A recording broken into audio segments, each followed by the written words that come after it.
श्री सत्यनारायण भगवान की जय। आप सभी को कार्तिक पूर्णिमा की हार्दिक शुभकामनाएं। आप सभी पर भगवान विष्णु की कृपा सदैव बनी रहे। आज हम सुनेंगे श्री सत्यनारायण भगवान की संपूर्ण कथा। शास्त्रों में बताया गया है कि श्री सत्यनारायण व्रत कथा का पाठ करने से व्यक्ति को 1000 यज्ञ करने के बराबर पुण्य फल की प्राप्ति होती है। सत्यनारायण व्रत कथा में भगवान विष्णु के सत्य स्वरूप के बारे में बताया गया है। इस व्रत की कथा को सुनने या पढ़ने से घर में सुख समृद्धि का वास होता है और भगवान विष्णु की कृपा हमेशा बनी रहती है। तो आइए भक्तों, पूरी श्रद्धा भाव के साथ इस कथा को रसपान करते हैं। एक समय की बात है, नैमिषारण्य तीर्थ में शौनक आदि 88 ऋषि मुनियों ने श्री सूत जी से पूछा कि हे प्रभु, इस कलयुग में वेद विद्या रहित मनुष्य को प्रभु भक्ति किस प्रकार मिल सकती है तथा उनका उद्धार कैसे होगा। हे मुनि श्रेष्ठ, कोई ऐसा तप बतलाइए जिससे थोड़े समय में ही पुण्य मिले और मनवांछित फल भी मिल जाए। इस प्रकार की कथा सुनने की हम इच्छा रखते हैं। सर्व शास्त्रों के ज्ञाता श्री सूत जी बोले, वैष्णव में पूछे, आप सभी ने प्राणियों के हित की बात पूछी है, इसीलिए मैं एक ऐसे श्रेष्ठ व्रत को आप लोगों को बताऊंगा जिसे नारद जी ने श्री लक्ष्मी नारायण जी से पूछा था और लक्ष्मीपति ने मुनि श्रेष्ठ नारद जी से कहा था। आप सब इसे ध्यान से सुनिए। एक समय की बात है, योगी राज नारद जी दूसरों के हित की इच्छा के लिए अनेकों लोकों में घूमते हुए मृत्यु लोक में आ पहुँचे। यहाँ उन्होंने अनेक योनियों में जन्मे प्राय सभी मनुष्यों को अपने कर्मों के द्वारा अनेक दुखों से पीड़ित देखा। उनका दुख देख नारद जी सोचने लगे कि कैसा यत्न किया जाए जिसके करने से निश्चित रूप से मानव के दुखों का अंत हो जाए। इसी विचार पर मनन करते हुए वह विष्णु लोक में गए। वहाँ वह देवों के इस नारायण की स्तुति करने लगे, जिनके हाथों में शंख चक्र गदा और पद्म थे, गले में वरमाला पहने हुए थे। स्तुति करते हुए नारद जी बोले, हे भगवान, आप अत्यंत शक्ति से संपन्न हैं, मन तथा वाणी भी आपको नहीं पा सकती। आपका आदि मध्य तथा अंत नहीं है। निर्गुण स्वरूप सृष्टि के कारण भक्तों के दुख को दूर करने वाले हैं। आपको मेरा नमस्कार है। नारद जी की स्तुति सुन विष्णु भगवान बोले, हे मुनि श्रेष्ठ, आपके मन में क्या बात है? आप किस काम के लिए पधारे हैं, उसे निसंकोच कहिए। इस पर नारद मुनि बोले कि मृत्यु लोक में अनेक योनियों में जन्मे मनुष्य अपने कर्मों के द्वारा अनेकों दुख से दुखी हो रहे हैं। हे नाथ, आप मुझ पर दया रखते हैं तो बताइए कि वो मनुष्य थोड़े प्रयास से ही अपने दुखों से कैसे छुटकारा पा सकते हैं। श्री हरि बोले, हे नारद, मनुष्य की भलाई के लिए तुमने बहुत अच्छी बात पूछी है। जिसके करने से मनुष्य मोह से छूट जाता है, वह बात मैं कहता हूँ, उसे सुनो। स्वर्ग लोक व मृत्यु लोक दोनों में एक दुर्लभ उत्तम व्रत है जो पुण्य देने वाला है। आज प्रेम वश होकर मैं उसे तुमसे कहता हूँ। श्री सत्यनारायण भगवान का यह व्रत अच्छी तरह विधान पूर्वक करके मनुष्य तुरंत ही यहाँ सुख भोग कर मरने पर मोक्ष पाता है। श्री हरि के वचन सुन नारद जी बोले कि उस व्रत का फल क्या है, उसका विधान क्या है, यह व्रत किसने किया था, इस व्रत को किस दिन करना चाहिए, सभी कुछ विस्तार से बताइए। नारद जी की बात सुनकर श्री हरि बोले कि दुख व शोक को दूर करने वाला, यह सभी स्थानों पर विजय दिलाने वाला है। मानव को भक्ति व श्रद्धा के साथ शाम को श्री सत्यनारायण की पूजा धर्म परायण होकर ब्राह्मणों व बंधुओं के साथ करनी चाहिए। भक्ति भाव से ही नैवेद्य केले का फल, घी, दूध और गेहूं का आटा सवाया ले। गेहूं के स्थान पर साठी का आटा, शक्कर तथा गुड़ लेकर वह सभी भक्षण योग्य पदार्थों को मिलाकर भगवान का भोग लगाएं। ब्राह्मणों सहित बंधु बांधवों को भी भोजन कराएं। उसके बाद स्वयं भोजन करें। भजन कीर्तन के साथ भगवान की भक्ति में लीन हो जाएं। इस तरह से सत्यनारायण भगवान का यह व्रत करने पर मनुष्य की सारी इच्छाएं निश्चित रूप से पूरी हो जाती है। इस कली काल अर्थात कलयुग में मृत्यु लोक में मोक्ष का यही एक सरल उपाय बताया गया है। आगे सूत जी बोले कि हे ऋषियों, जिसने पहले समय में इस व्रत को किया था उसका इतिहास कहता हूँ, ध्यान से सुनो। सुंदर काशीपुरी नगरी में एक अत्यंत निर्धन ब्राह्मण रहता था। भूख प्यास से परेशान वह धरती पर घूमता रहता था। ब्राह्मणों से प्रेम करने वाले भगवान ने एक दिन ब्राह्मण का वेश धारण कर उसके पास जाकर पूछा, हे विरप, नित्य दुखी होकर तुम पृथ्वी पर क्यों घूमते हो? दीन ब्राह्मण बोला कि मैं निर्धन ब्राह्मण हूँ, भिक्षा के लिए धरती पर घूमता हूँ। हे भगवान, यदि आप इसका कोई उपाय जानते हो तो बताइए। वृद्ध ब्राह्मण कहता है कि सत्यनारायण भगवान मनवांछित फल देने वाले हैं, इसीलिए तुम उनका पूजन करो। इसे करने से मनुष्य सभी दुखों से मुक्त हो जाता है। वृद्ध ब्राह्मण बनकर आए सत्यनारायण भगवान उस निर्धन ब्राह्मण को व्रत का सारा विधान बताकर अंतर्ध्यान हो गए। ब्राह्मण मन ही मन सोचने लगा कि जिस व्रत को वृद्ध ब्राह्मण करने को कहा गया है, मैं उसे जरूर करूँगा। यह निश्चय करने के बाद उसे रात भर नींद नहीं आई। वह सुबह उठकर सत्यनारायण भगवान के व्रत का निश्चय कर भिक्षा के लिए चला गया। उस दिन निर्धन ब्राह्मण को भिक्षा में बहुत धन मिला, जिससे उसने अपने परिवारजनों के साथ मिलकर श्री सत्यनारायण भगवान का व्रत संपन्न किया। भगवान सत्यनारायण का व्रत संपन्न करने के बाद वह निर्धन ब्राह्मण सभी दुखों से छूट गया और अनेक प्रकार की संपत्तियों से युक्त हो गया। उसी समय से यह ब्राह्मण हर माह इस व्रत को करने लगा। इस तरह से सत्यनारायण भगवान के व्रत को जो मनुष्य करेगा वह सभी प्रकार के पापों से छूटकर मोक्ष को प्राप्त करेगा। जो मनुष्य इस व्रत को करेगा वह भी सभी दुखों से मुक्त हो जाएगा। सूत जी बोले कि इस तरह से नारद जी से नारायण जी का कहा हुआ श्री सत्यनारायण व्रत को मैंने तुमसे कहा। हे विप्रो, मैं अब और क्या कहूँ?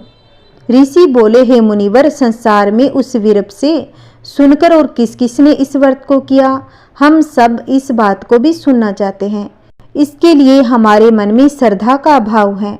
सूत जी बोले, हे मुनियों, जिस जिसने इस व्रत को किया है वे सब सुनो। एक समय वही विरप धन व ऐश्वर्य के अनुसार अपने बंधु बांधवों के साथ इस व्रत को करने को तैयार हुआ। उसी समय एक लकड़ी बेचने वाला बूढ़ा आदमी आया और लकड़ियां बाहर रखकर अंदर ब्राह्मण के घर में गया। प्यास से दुखी हो वह लकड़हारा उनको व्रत करते देख ब्राह्मण को नमस्कार कर पूछने लगा कि आप ये क्या कर रहे हैं? तो उन्होंने बताया कि व्रत कर रहा हूँ तथा इसे करने से क्या फल मिलेगा, कृपा मुझे भी बताइए। ब्राह्मण ने कहा कि ये सब मनोकामनाओं को पूरा करने वाला ये सत्यनारायण भगवान का व्रत है। इनकी कृपा से ही मेरे घर में धन धान्य आदि की वृद्धि हुई है। ब्राह्मण से सत्यनारायण व्रत के बारे में जानकर लकड़हारा बहुत ही प्रसन्न हो गया। चरणा अमृत लेकर वह प्रसाद खाने के बाद वह अपने घर को गया। लकड़हारे ने अपने मन में संकल्प किया कि आज लकड़ी बेचने से जो धन मिलेगा उसी से सत्यनारायण भगवान का उत्तम व्रत करूंगा। मन में इस विचार को लेकर बूढ़ा आदमी सिर पर लकड़ियां रख उस नगर में बेचने गया जहां धनी लोग ज्यादा रहते थे। उस नगर में उसे अपनी लकड़ियों का दाम पहले से 4 गुना अधिक मिलता है। बूढ़ा प्रसन्नता के साथ दाम लेकर केले, शक्कर, घी, दूध, दही और गेहूं का आटा ले और सत्यनारायण भगवान के व्रत की अन्य सामग्रियां लेकर अपने घर गया। वहां उसने अपने बंधु बांधवों को बुलाकर विधि विधान से सत्यनारायण भगवान का पूजन और व्रत किया। इस व्रत के प्रभाव से वह बूढ़ा लकड़हारा धन, पुत्र आदि से युक्त होकर संसार के समस्त सुख भोगकर अंतकाल में बैकुंठ धाम को चला गया। श्री सूत जी बोले, हे मुनि श्रेष्ठ, अब मैं आगे की कथा कहता हूँ। प्राचीन काल में उल्का मुख नाम का एक महान ज्ञानी राजा था। वह जितेंद्रिय और सत्य वक्ता था। प्रतिदिन मंदिरों में जाता तथा गरीबों को धन देकर उनके दुख दूर करता था। उसकी पत्नी कमल के समान सुंदर मुख वाली और सती साध्वी थी। एक दिन भद्रशिला नदी के तट पर वे दोनों विधि विधान सहित श्री सत्यनारायण भगवान का व्रत कर रहे थे। उस समय वहां साधु नामक एक वेश्या आया। उसके पास व्यापार के लिए बहुत सा धन था। वह वेश्या नाव को नदी किनारे पर ठहराकर राजा के पास पहुंच गया। राजा को व्रत करते हुए देखकर उसने विनम्रता पूर्वक पूछा, हे राजन, यह आप क्या कर रहे हो? मेरी सुनने की इच्छा है, कृपा आप यह मुझे भी समझाइए। महाराज उल्कामुख ने कहा, हे साधु वेश्य, मैं अपने बंधु बांधवों के साथ पुत्र की प्राप्ति के लिए श्री सत्यनारायण भगवान का व्रत व पूजन कर रहा हूँ। राजा के वचन सुनकर साधु नामक वेश्या ने आदर से कहा, हे राजन, मुझे भी इसका संपूर्ण विधि विधान बताइए। मैं भी आपके कहे अनुसार इस व्रत को करूँगा। मेरी भी कोई संतान नहीं है। मुझे विश्वास है इस उत्तम व्रत को करने से अवश्य ही मुझे भी संतान होगी। राजा से व्रत के सब विधान सुन व्यापार से निवृत्त होकर वह वेश्या सुखपूर्वक अपने घर को गया। उसने अपनी पत्नी को संतान देने वाले उस व्रत के विषय में सुनाया और प्रण लिया। जब मेरी संतान होगी तब मैं इस व्रत को करूँगा। वेश्या ने यह वचन अपनी पत्नी लीलावती से भी कहे। एक दिन उसकी पत्नी लीलावती श्री सत्यनारायण भगवान की कृपा से गर्भवती हो गई। 10वें महीने में उसने एक अति सुंदर कन्या को जन्म दिया। दिनों दिन वह कन्या इस तरह बढ़ने लगी जैसे शुक्ल पक्ष का चंद्रमा बढ़ता है। कन्या का नाम उन्होंने कलावती रखा। तब लीलावती ने मीठे शब्दों में अपने पति को याद दिलाया कि आपने जो भगवान का व्रत करने का संकल्प लिया था, अब आप उसे पूरा कीजिए। साधु वेश्या ने कहा, हे प्रिय, मैं कलावती के विवाह पर इस व्रत को अवश्य ही करूँगा। इस प्रकार अपनी पत्नी को आश्वासन देकर वह व्यापार करने चला गया। कलावती पितृगृह में वृद्धि को प्राप्त हो गई। लौटने पर साधु ने जब नगर में सखियों के साथ अपनी पुत्री को खेलते हुए देखा तो उसे उसके विवाह की चिंता होने लगी। तब उसने एक दूत को बुलाकर कहा कि उसकी पुत्री के लिए कोई सुयोग्य वर देकर लाएं।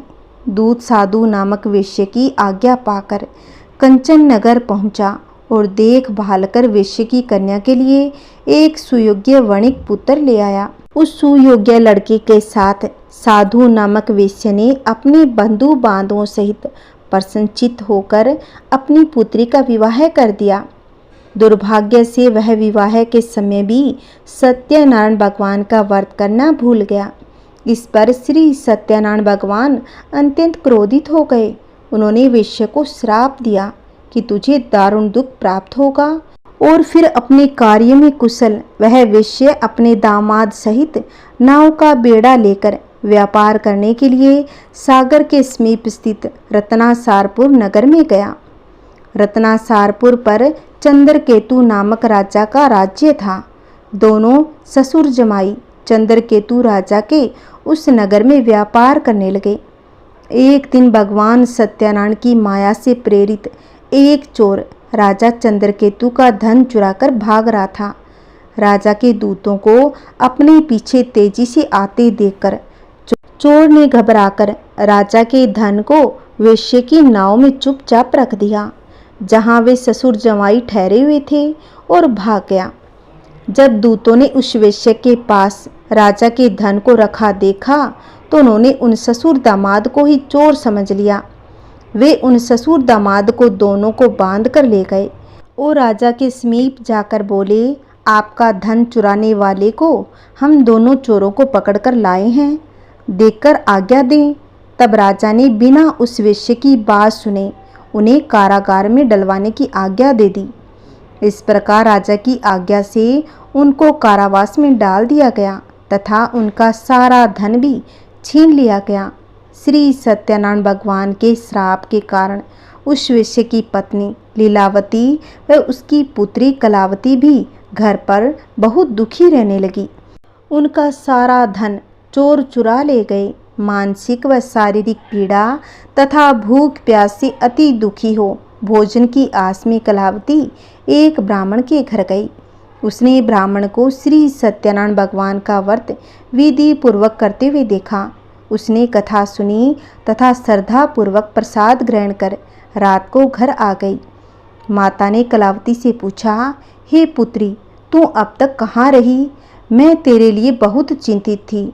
माता के शब्द सुन कलावती बोली, हे माता, मैंने एक ब्राह्मण के घर श्री सत्यनारायण भगवान का व्रत होते देखा और मेरी भी उस उत्तम व्रत को करने की इच्छा है। माता ने कन्या के वचन सुनकर सत्यनारायण भगवान के पूजन की तैयारी शुरू कर दी।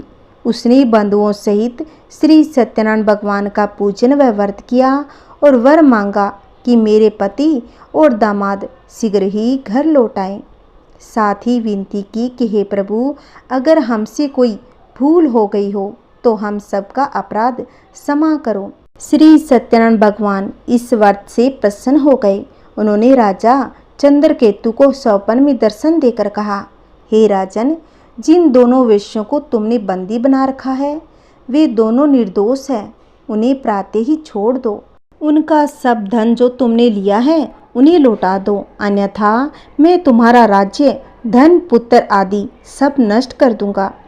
राजा से ऐसे वचन कहकर भगवान अंतर्ध्यान हो गए और फिर प्रातःकाल राजा चंद्रकेतु ने दरबार में सबको अपना स्वप्न सुनाया और सैनिकों को आज्ञा दी कि दोनों वेश्यों को कैद से मुक्त कर दरबार में ले आएं। दोनों ने आते ही राजा को प्रणाम किया। राजा ने कोमल वचनों से कहा, हे महानुभाव, तुम्हें अज्ञानतावश ऐसा कठिन दुख प्राप्त हुआ है, अब तुम्हें कोई भय नहीं, तुम मुक्त हो जाओ। इसके बाद राजा ने उनको नए नए वस्त्र आभूषण पहनाए तथा उनका जितना धन लिया था उससे दुगना लौटाकर आदर से विदा कर दिया। दोनों वेश्य अपने घर को चल दिए। सूत जी ने आगे कहा, वेश्य ने यात्रा आरंभ की और अपने नगर को चला। उनके थोड़ी दूर आगे बढ़ने पर दंडी वेशधारी श्री सत्यनारायण भगवान ने उसकी परीक्षा लेने हेतु उससे पूछा, हे वेश्य, तेरी नाव में क्या है? अभिमानी वणिक हंसता हुआ बोला, हे दंडी, आप क्यों पूछते हो? क्या धन लेने की कामना है? मेरी नाव में तो बेल के पत्ते भरे हैं। वैश्य के ऐसे वचन सुनकर दंडी वेशधारी श्री सत्यनारायण भगवान बोले, तुम्हारा वचन सत्य हो। ऐसा कहकर वे वहाँ से चले गए और कुछ दूर जाकर समुद्र के तट पर बैठ गए। दंडी महाराज के जाने के बाद वेश्य ने नित्य क्रिया से निवृत्त होने के बाद नाव को ऊंची उठी देखकर अचंभा किया तथा नाव में बेल पत्ते आदि देखकर मूर्छित तो जमीन पर गिर पड़ा। मूर्छा खुलने पर अति शोक करने लगा। तब उसके दामाद ने कहा, आप शोक न करें, यह दंडी महाराज का श्राप है, अतः हमें उनकी शरण में ही चलना चाहिए, वही हमारे दुखों का अंत करेंगे। दामाद के वचन सुनकर वह वेश्य दंडी भगवान के पास पहुंचा और अत्यंत भक्ति भाव से पश्चाताप करते हुए बोला, मैंने जो आपसे असत्य वचन कहे थे उनके लिए मुझे क्षमा कर दो। ऐसा कहकर वह शोकातुर होकर रोने लगा। तब दंडी भगवान बोले, हे वणिक पुत्र, मेरी आज्ञा से ही बार बार तुझे दुख कष्ट प्राप्त हुआ है, तो मेरी पूजा से विमुख हुआ था। तब उस वेश्य ने कहा, हे भगवान, आपकी माया को ब्रह्मा आदि देवता भी नहीं जान पाते, तब मैं मूर्ख भला कैसे जान सकता हूँ। आप प्रसन्न हो जाइए, मैं अपनी क्षमता के अनुसार आपकी पूजा करूँगा। मेरी रक्षा कीजिए और मेरी नौका को पहले के समान धन से परिपूर्ण कर दीजिए। उसके भक्ति से परिपूर्ण वचन सुनकर श्री सत्यनारायण भगवान प्रसन्न हो गए और उसकी इच्छा अनुसार वर देकर अंतर्ध्यान हो गए। तब ससुर व दामाद दोनों ने नाव पर आकर देखा कि नाव धन से परिपूर्ण है। फिर वह विधि विधान से भगवान सत्यनारायण का पूजन कर साथियों सहित अपने नगर को चला। जब वह अपने नगर के निकट पहुंचा तब उसने एक दूत को अपने घर भेजा। दूत ने साधु नामक वेश्य के घर जाकर उसकी पत्नी को नमस्कार किया और कहा, आपके पति अपने जमाता सहित इस नगर में समीप आ गए हैं। लीलावती उसकी कन्या कलावती उस समय भगवान का पूजन कर रही थी। दूत का वचन सुनकर साधु की पत्नी ने बड़े हर्ष के साथ सत्यनारायण भगवान का पूजन पूर्ण किया और अपनी पुत्री से कहा, मैं अपने पति के दर्शन को जाती हूँ, तो पूजन पूर्ण कर शीघ्र आ जाना। परंतु कलावती पूजन प्रसाद छोड़कर अपने पति के दर्शन के लिए दौड़कर चली गई। पूजन एवं प्रसाद की अवज्ञा के कारण भगवान सत्यनारायण ने रुष्ट हो उसके पति को नाव सहित पानी में डुबो दिया।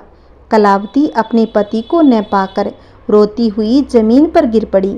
नौका को डूबा हुआ तथा कन्या को रोती हुई देख साधु नामक वैश्य द्रवित होकर बोला, हे प्रभु, मुझसे या मेरे परिवार से अज्ञानतावश जो अपराध हुआ है उसे क्षमा करें। उसके ऐसे वचन सुनकर सत्यदेव भगवान प्रसन्न हो गए। आकाशवाणी हुई कि हे वैश्य, तेरी पुत्री मेरा प्रसाद छोड़कर आई है, इसीलिए इसका पति अदृश्य हुआ है। यदि वह घर जाकर प्रसाद ग्रहण कर लौटे तो इसे इसका पति अवश्य मिलेगा। आकाशवाणी सुनकर कलावती ने घर पहुंचकर प्रसाद ग्रहण किया और फिर आकर अपने पति को पूर्व रूप में पाकर वह अति प्रसन्न हो गई तथा उसने अपने पति के दर्शन किए।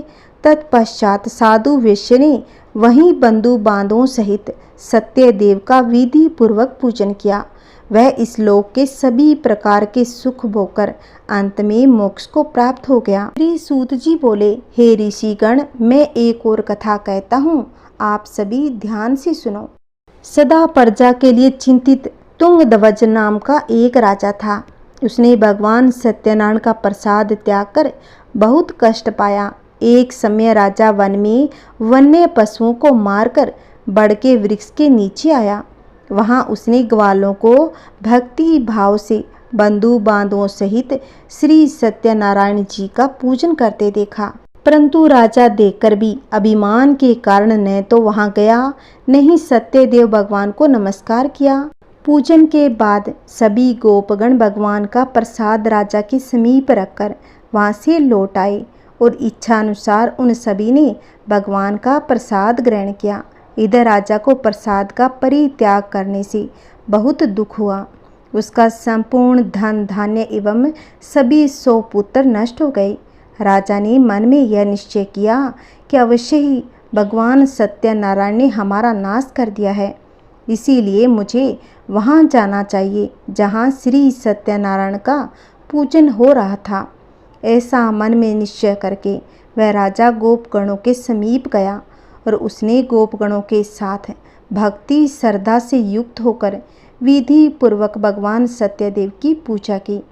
भगवान सत्यदेव की कृपा से वह पुण्य धन और पुत्रों से संपन्न हो गया तथा इस लोक में सभी सुखों का उपभोग कर अंत में सत्यपुर बैकुंठ लोक को प्राप्त हो गया।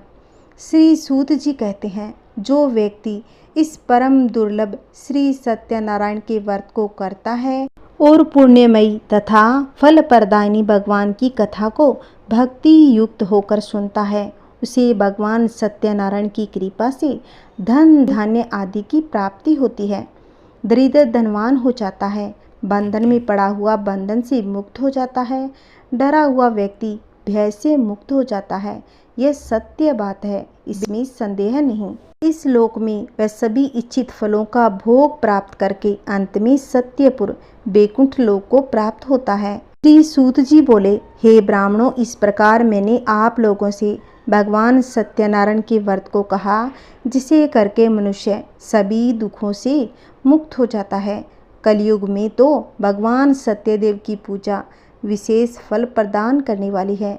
भगवान विष्णु को ही कुछ लोग काल, कुछ लोग सत्य, इस देव को कोई सत्यनारायण कहते हैं। ये अनेक रूप धारण करते हैं, ये सभी मनोरथों को पूर्ण करते हैं। ये सनातन कलयुग में सत्य देव के रूप में अवतरित होंगे। श्रेष्ठ मुनियों, जो मनुष्य नित्य इसका पठन या श्रवण करता है, भगवान सत्यनारायण की कृपा से उसके सभी दुख कलेश दूर हो जाते हैं। बोलिए श्री सत्यनारायण भगवान की जय। आइए भक्तों, अब हम सुनेंगे श्री सत्यनारायण भगवान की आरती। जय लक्ष्मी रमणा स्वामी, जय लक्ष्मी रमणा। सत्यनारायण स्वामी, सत्यनारायण स्वामी, जनिपातक हरणा, जय लक्ष्मी रमणा। रतन जड़ित सिंहासन, अद्भुत छवि राजे, स्वामी अद्भुत छवि राजे। नारद करत निरांजन, नारद करत निरंजन, घंटावन बाजे, जय लक्ष्मी रमणा। परकट भय कलि कारण, द्विज को दर्श दियो, प्रभु द्विज को दर्श दियो। बूढ़ो ब्राह्मण बन कर, बूढ़ो ब्राह्मण बन कर, कंचन महल कियो, जय लक्ष्मी रमणा। दुर्बल भील कठारो, जिन पर कृपा करी, प्रभु जिन पर कृपा करी। चंद्रचूड़ एक राजा, इनकी विपत्ति हरी, जय लक्ष्मी रमणा। वेश्य मनोरथ पायो, श्रद्धा तज दिन ही, प्रभु श्रद्धा तज दिन ही। सो फल भोग्यो प्रभु जी, सो फल भोग्यो प्रभु जी, फिर स्तुति कीनी, जय लक्ष्मी रमणा। भाव भक्ति के कारण, छिन छिन रूप धर्यो, प्रभु छिन छिन रूप धर्यो। श्रद्धा धारण किन्ही, श्रद्धा धारण किन्ही, तिनको काज सरो, जय जय लक्ष्मी रमणा। ग्वाल बाल संग राजा, वन में भक्ति करी, प्रभु वन में भक्ति करी। मन वांछित फल दीनो, मन वांछित फल दीनो, दीन दयालु हरि, जय लक्ष्मी रमणा। चढ़त प्रसाद सेवायो, कदली फल मेवा, प्रभु कदली फल मेवा। धूप दीप तुलसी से, धूप दीप तुलसी से, राजी सत्य देवा, जय जय लक्ष्मी रमणा। सत्यनारायण की आरती जो कोई नर गावे, प्रभु जो कोई नर गावे। तन मन सुख संपत्ति, तन मन सुख संपत्ति, मन वांछित फल पावे, जय जय लक्ष्मी रमणा, जय जय लक्ष्मी रमणा। सत्यनारायण स्वामी, जनिपातक हरणा, जय जय लक्ष्मी रमणा, जय जय लक्ष्मी रमणा। बोलिए श्री सत्यनारायण भगवान की जय। अगर आपको मेरी ये सत्यनारायण भगवान की कथा आरती अच्छी लगी है, प्लीज़ इस वीडियो को ज़्यादा से ज़्यादा शेयर करें, लाइक करें और कमेंट में श्री सत्यनारायण भगवान की जय अवश्य बोलना। अगर आपने अभी तक मेरे चैनल को सब्सक्राइब नहीं किया है तो प्लीज़ मेरे चैनल को सब्सक्राइब कर लो, जिससे आपको आने वाली वीडियो की नोटिफिकेशन मिलती रहेगी। बोलिए श्री सत्यनारायण भगवान की जय।